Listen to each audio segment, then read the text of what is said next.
दिल्ली से हरिद्वार जा रही बस, उसमें 4-5 लड़के बैठे रहते, फिर एक लड़की आती है 24 साल की, बैठती है और किसी के साथ इतना बड़ा हादसा हो। आज के युग में किसी पर विश्वास नहीं करना चाहिए।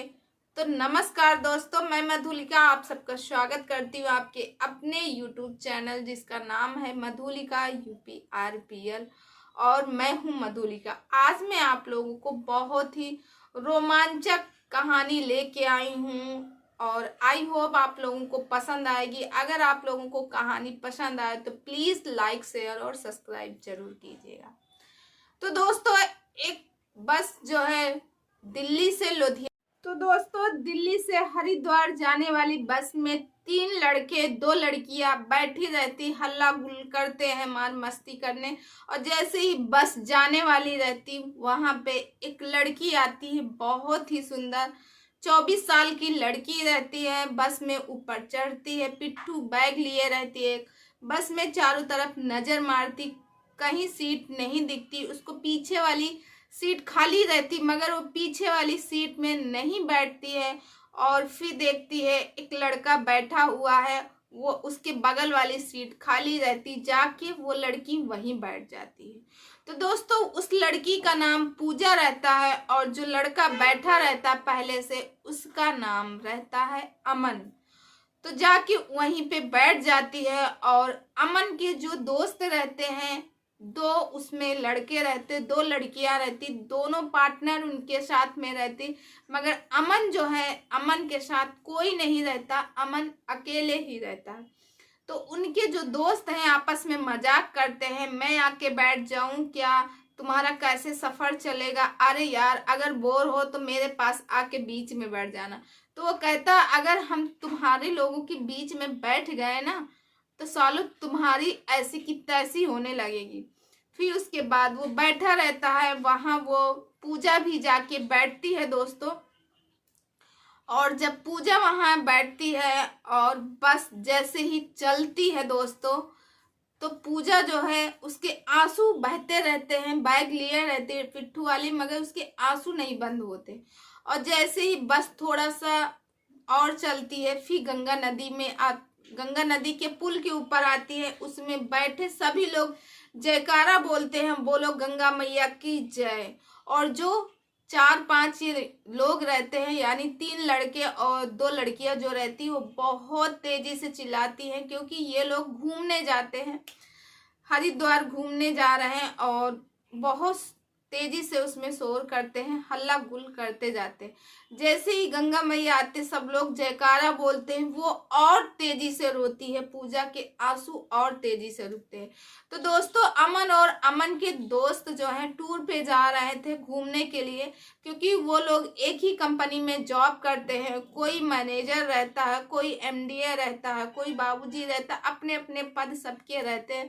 तो इन लोग की जब साल में लगभग हर साल इन लोगों को 1 वीक के लिए टाइम मिलता घूमने के लिए, तो कभी ये जम्मू जाते हैं और कभी ये जाते हैं ताजमहल देखने, तो कभी कहाँ जाते हैं तो कभी कहाँ। इस बार इन लोगों का प्रोग्राम हुआ, चलो इस बार चलते हैं हरिद्वार।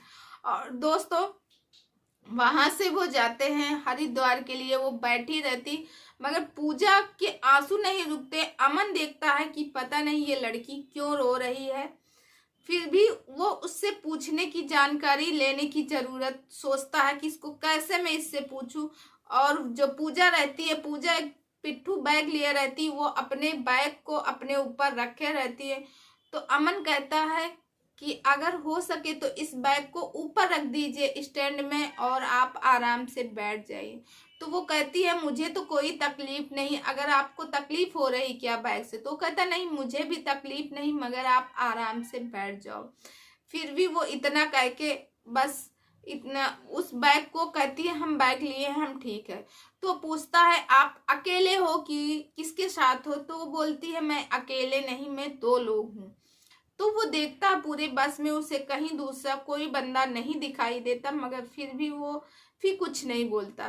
फिर पूजा के आंसू बहते जाते हैं, जैसे जैसे बस जो है हरिद्वार की तरफ बढ़ती जाती है, वैसे वैसे पूजा के आंसू थमने का नाम नहीं लेते और बढ़ते ही जाते।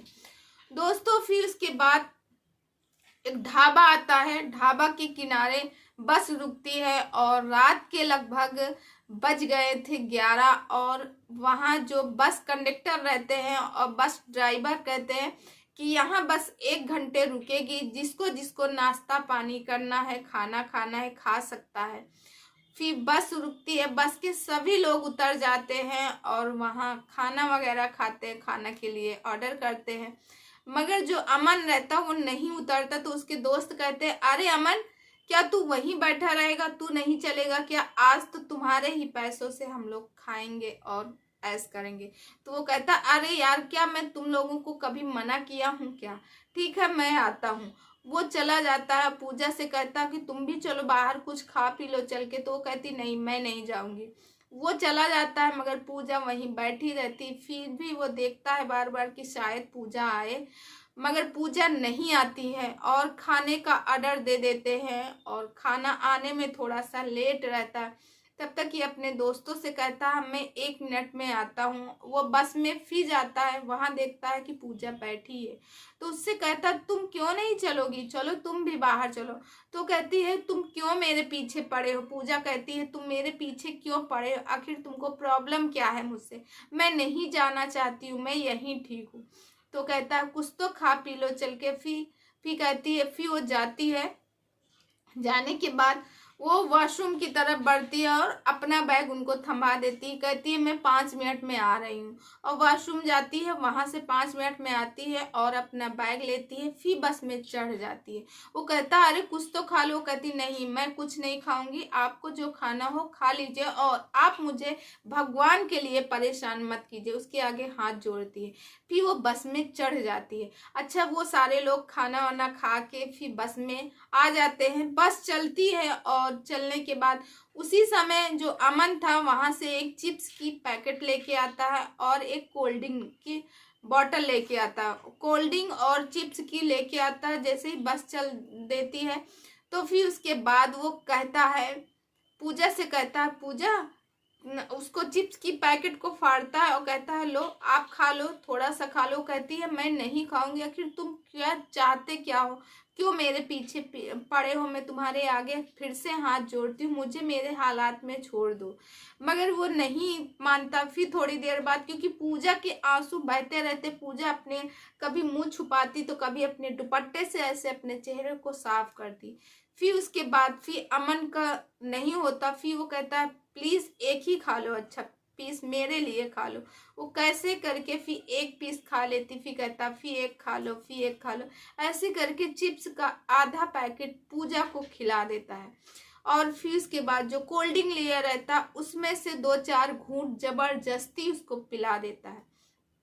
फिर उसके बाद जैसे जैसे रात कटती है, अब हरिद्वार के निकट ही, क्योंकि बस में लगभग सारे लोग सो चुके थे और इसको पूजा को भी नींद आती है। पूजा कभी ऐसे टेक लगाती है तो वो कहता है, अमन कहता है कि अगर आपको विंडो साइड में बैठना है तो आप आ जाइए, आप इस साइड में बैठ जाइए, मैं उधर बैठ जाऊंगा।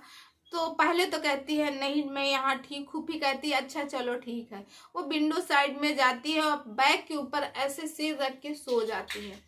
अच्छा वो जब वो सो जाती है तो कहता है कि अगर चाहो तो आप मेरे कंधे पे, जो अमन रहता है वो कहता है अगर आप चाहो तो मेरे कंधे पे सिर रख सकती हो।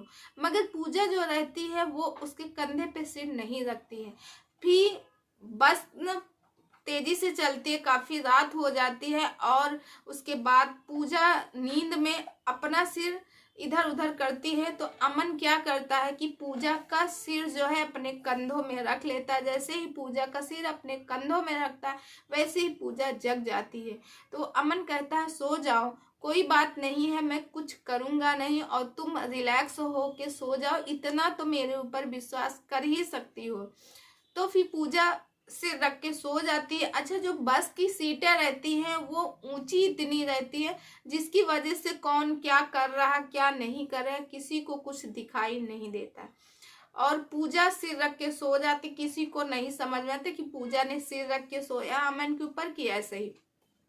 फिर उसके बाद जैसे ही बस हरिद्वार के बस स्टॉप पे पहुंचने वाली रहती है, बस कंडक्टर सबको अलर्ट करा देते हैं कि अब सभी लोग तैयार हो जाइए क्योंकि आपका स्टैंड आने वाला है, और यानी हरिद्वार का बस स्टॉप आने वाला, आप लोग को यहीं उतरना है।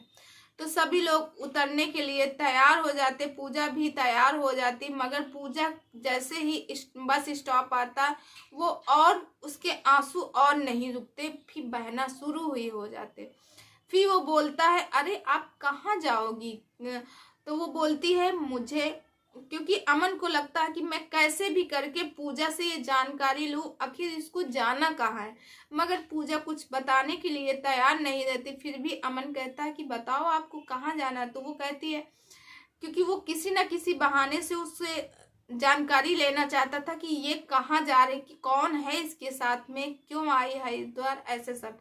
तो बोलती है कि मुझे हरिद्वार में गंगा घाट तक जाना है। तो बोलती अच्छा गंगा घाट तक तो हम भी चलेंगे, चलो हम लोग का साथ हो गया, ऐसे बोलता है अमन। भी कहता तुम किस वजह से जा रहे हो, तुम तो कह रही थी कि हम 2 लोग हैं मगर तुम अकेले ही हो।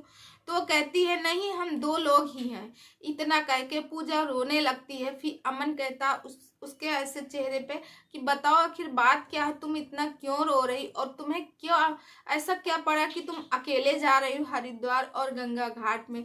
तो वो बताती है कि मेरे साथ बहुत बुरा हुआ है, ये जो बैग देख रहे हो इसमें मेरे पति की अस्थियां हैं, उनको मैं विसर्जित करने के लिए जा रही हूँ हरिद्वार, गंगा में विसर्जित करने के लिए। तो बताती है कि मेरी शादी हुई थी वहीं जहाँ मैं रहती थी, लोकल में ही मेरी शादी हुई थी एक लड़के से, और शादी के ठीक 1 मंथ बाद वो लड़का इस दुनिया से चला गया, क्योंकि मैं अपने मायके में थी। चौथी में जब जाते हैं ससुराल, ससुराल के बाद जब मायके आते हैं, तो मैं उस समय अपने मायके में थी, और जो मेरी जिस लड़के से शादी हुई थी उसका एक्सीडेंट हो गया, जिसकी वजह से ऑन स्पॉट वो एक्सपायर कर गए।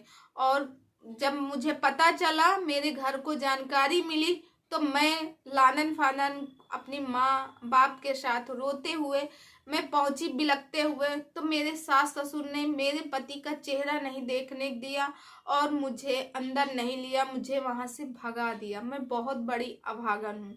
इतना करके और तेजी से रोने लगी।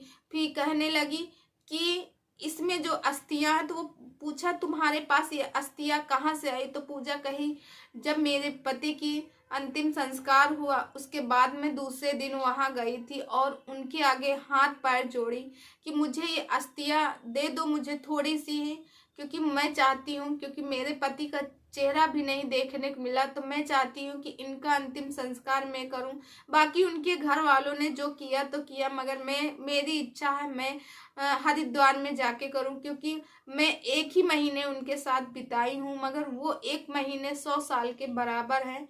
और वो बहुत रोने लगी, क्योंकि उस समय वो ऐसी सिचुएशन से दौड़ रही थी, क्योंकि उसका दिमाग काम नहीं कर रहा था।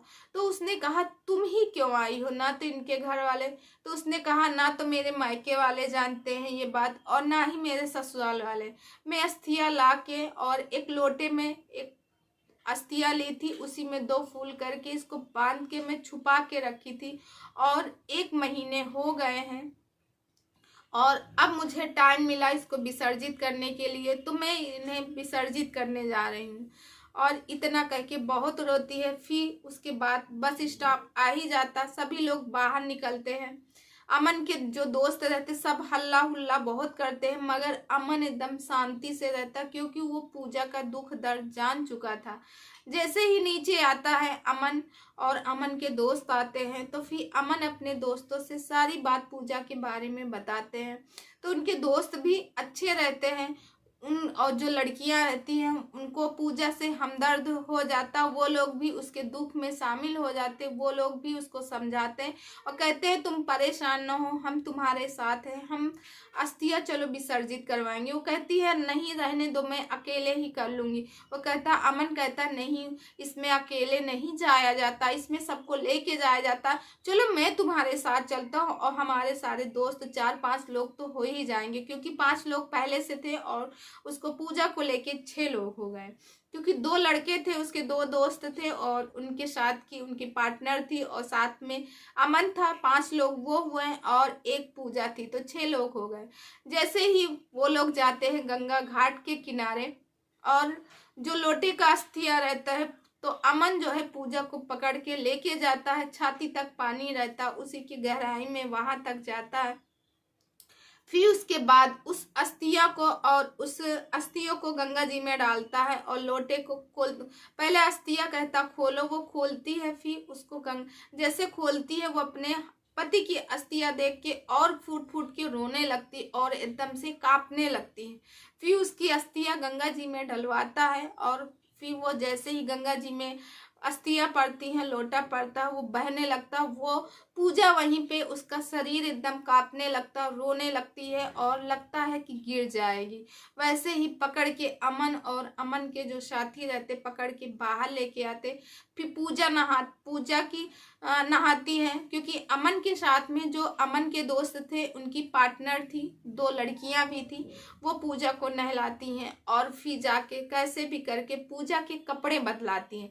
अच्छा, पूजा के जब कपड़े बदलाती हैं उसके बाद पूजा काफ़ी परेशान रहती है, खूब रोती है, उसको समझाते हैं, थोड़ा सा रिलैक्स कराते हैं, उसको चाय वाय पिलाते हैं, फिर पूजा को थोड़ा सा रिलैक्स होता है।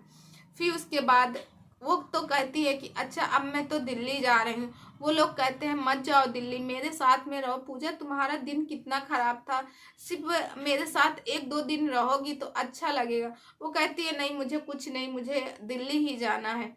फिर उसके बाद जो उनके साथ में लड़कियां रहती है वो कहती है तुम रहो, अब हम लोग दोस्त हैं तुम्हारे, कोई अलग नहीं है, कोई तुम्हारे दुश्मन नहीं है, दोस्त है, तुम्हारा दुख दर्द समझते हैं। फिर पूजा उनके साथ में रहती है 2 दिन। अच्छा, 2 दिन अच्छे से बीतते हैं, क्योंकि 1 महीने के ऊपर हो जाते हैं और जो अमन रहता है उसका बहुत ख्याल रखता। 2 दिन पूजा के लिए कैसे निकले उसको पता ही नहीं चला। पूजा और अमन भी अपने घर को चले जाते हैं। अच्छा, पूजा जिस कंपनी में काम कर रही थी उस कंपनी को छोड़ देती है और अमन लोग जहाँ काम करते, क्योंकि उन लोगों की आपस में बात होती रहती, और अमन जिस कंपनी में काम करते वहाँ पूजा भी काम करने लगती है और आपस में अच्छी खासी दोस्ती हो जाती है।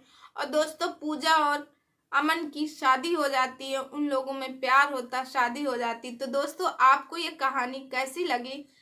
मुझे तो बहुत अच्छी लगी। आई होप आप लोगों को भी अच्छी लगी होगी। अगर अच्छी लगी हो तो लाइक शेयर और सब्सक्राइब कीजिएगा। और दोस्तों, अपने कमेंट सेक्शन में कमेंट करके मुझे बताइए कि ये कहानी कैसी लगी। और दोस्तों, ऐसे ही मुझे सपोर्ट करते रहिए, क्योंकि आपके सपोर्ट से मेरा मनोबल बढ़ता रहेगा और मैं एक से एक कहानी आपके थ्रू लेके आऊँगी। तो दोस्तों, इस कहानी को यहीं करती हूँ बंद और कल मिलती हूँ अच्छे से किसी नई कहानी के साथ। तो दोस्तों,